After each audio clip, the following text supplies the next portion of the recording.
भाई बहन थे। माँ बाप के देहांत के बाद बड़ी बहन अनु ने दिन रात मेहनत करके अंकित की देखरेख की और उसे पढ़ा लिखा कर पैरों पर खड़ा किया था। दोनों भाई बहन खुशी खुशी रह रहे थे।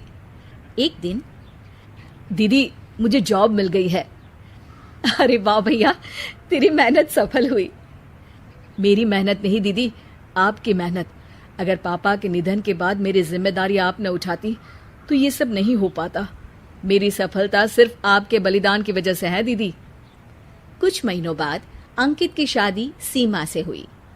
सीमा बड़े ही चालाकी से अनु से मीठा मीठा बोलकर घर का सारा काम करवा लेती थी और खुद अंकित के साथ घुमा फिरा करती थी।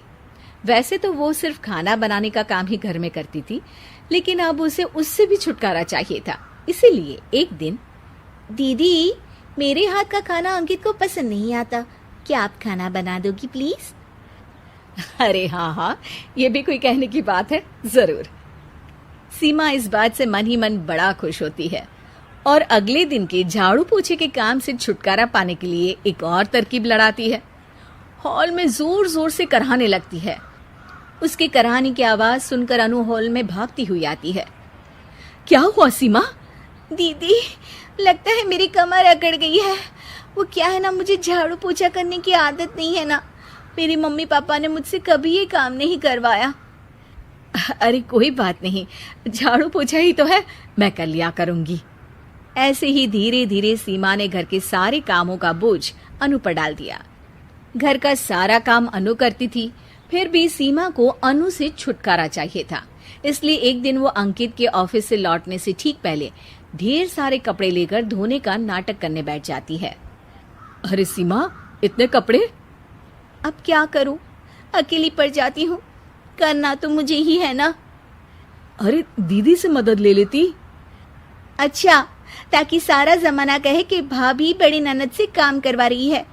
और वैसे भी दीदी ने तो साफ कह रखा है मुझे कि तुम आज जो भी हो सिर्फ उनकी वजह से हो, इसीलिए अगर उनके बनाए इस घर में रहना है तो काम करना ही पड़ेगा।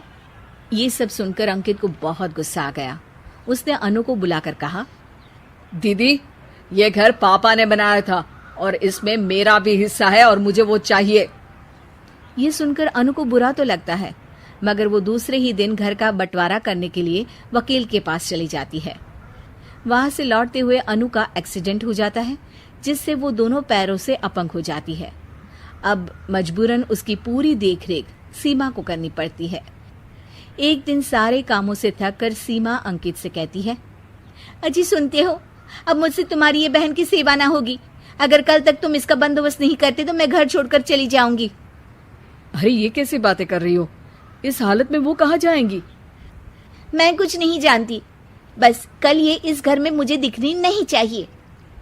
अंकित अपनी बीवी की जिद के आगे हार मान लेता है और अनु को शेल्टर होम में छोड़ आता है।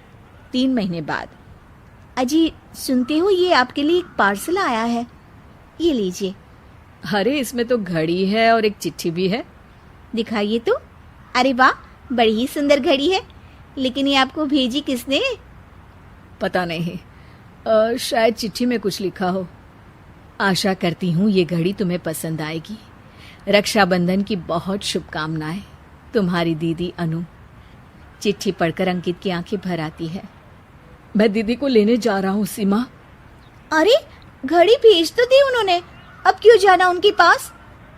देखा सीमा, दीदी हमसे दूर जाकर भी हमारे बारे में ही सोचती है, और एक हम है जो उनकी सेवा से बचने के लिए उन्हें शेल्टर होम छोड़ा है। तुम्हारी बातों में आकर मुझसे ये क्या पाप हो गया। मैं जा रहा हूँ दीदी को लेने, और जब मैं वापस आऊं तो तुम मुझे हमारे घर में मत दिखना। इतना कहकर अंकित अनु को लेने निकल जाता है। वहां पहुंचकर, दीदी मुझे माफ कर दो, मैं तुम्हें लेने आया हूँ। भाई आज तो राखी है, आज तो मैं मना कर भी नहीं सकती। दोनों घर पहुंचते हैं। अरे सीमा, तुम अभी तक यहीं हो? निकल जाओ इस घर से। अरे वाह अंकित, फिर वही गलती कर रहे हो तुम। सीमा, तुम कहीं नहीं जाओगी। दीदी मुझे माफ कर दो, मुझसे गलती हो गई। सीमा, आज ये समय माफी मांगने का नहीं है, राखी की तैयारी करने का है। चलो तैयार हो जाओ, तुम्हारे भैया के घर भी तो जाना है ना। ये सुन सीमा अनु के